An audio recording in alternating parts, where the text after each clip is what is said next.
ఒప్పంతో super hit అందుకున్న complete actor Mohanlal పులిమురుగన్తో blockbuster కొట్టాడు.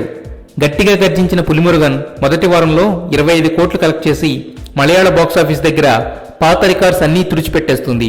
ఇప్పటికే చాలా రికార్డ్స్ తన పేరిట రాసుకున్న పులిమురుగన్ ఫుల్ రన్ తర్వాత టోటల్ రికార్డ్స్ అన్నిటికీ కేర్ ఆఫ్ అడ్రస్ గా మారే అవకాశం 100% ఉంది.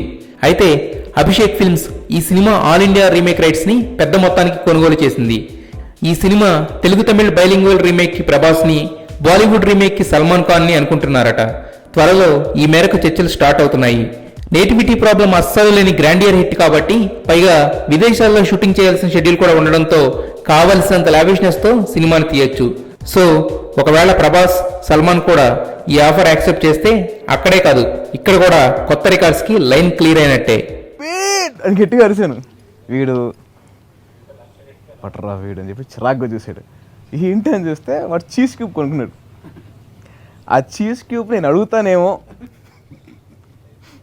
ఆ చీజ్ క్యూబ్ నేను ఎక్కడ తినేస్తాను ముందే వాడు మైండ్లో ఊహించుకొని ఏంటి అంటే చీజ్ క్యూబ్ కావాలా అంటాడు. నాకు వద్దు అని. మరి ఏం కావాలంటే క్రికెట్ ఆడుకుందామా అంటాడు. అయితే ఓకే. నా పర్స్పెక్టివ్ నుంచి వస్తే ఇది ఇప్పుడు అడ్వాంటేజ్ పాయింట్ లాగా, ఇప్పుడు వీరమండి లాగా ఇంకొక పర్స్పెక్టివ్ నుంచి వస్తే ఆల్రెడీ ఒక ఏదో డిసప్పాయింట్ ఉన్నాను నేను. ఏదో ఫ్రెండ్తో గొడవపడి అసలు ఇంకా ఫ్రెండ్షిప్ వద్దు లైఫ్లో అన్న ఆ టైప్లో ఉన్నాను. అంటే బేసిక్గా మాకు లవర్స్ అని సీన్ లేదు కదా అప్పుడు, ఫ్రెండ్స్తోనే ఏం చేసుకున్నా అప్పుడు. సో ఆ టైప్లో ఉన్నా. అప్పుడు ఏంటి, లవ్లో ఫెయిల్ అవుతే ఐస్ క్రీమ్లు ఎక్కువ తింటారు, నేను చీజ్ క్యూబ్ తినేవాడిని. అందుకే చీజ్ క్యూబ్లా తయారైన, అది వేరే. అది బాగా అప్పటికే లావు ఉండేవాడు. అప్పుడు ఒక అమ్మాయి క్యూట్గా అని చెప్పి అనుకునేది, బట్ ఆ అమ్మాయితో బ్రేకప్ అయింది. లేదు